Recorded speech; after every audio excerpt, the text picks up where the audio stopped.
سفیان رحمۃ اللہ علیہ فرماتے ہیں کہ میرا دوست فوت ہو گیا تو میں نے اسے خواب میں دیکھا، اسے پوچھا کہ رب کائنات نے تیرے ساتھ کیا سلوک کیا ہے، تیرا کیا حال ہے، کیا معاملات گزرے قبر میں؟ تو وہ کہتا ہے کہ اللہ تعالیٰ نے مجھے بخش دیا ہے، رب نے مجھے معاف فرما دیا ہے۔ سفیان رحمۃ اللہ علیہ پوچھتے ہیں کہ کیا سبب بنا، کس وجہ سے رب نے تجھے بخش دیا، کون سی نیکی تیرے کام آئی؟ تو کہتے ہیں کہ میرا دوست کہتا ہے کہ میں جب بھی دنیا میں آقا علیہ السلام کا نام لکھتا تو حضور کے نام کے ساتھ درود و سلام لکھ دیا کرتا تھا۔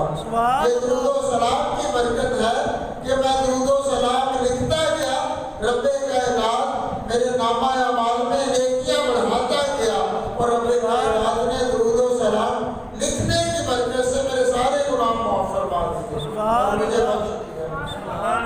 صلی اللہ علیہ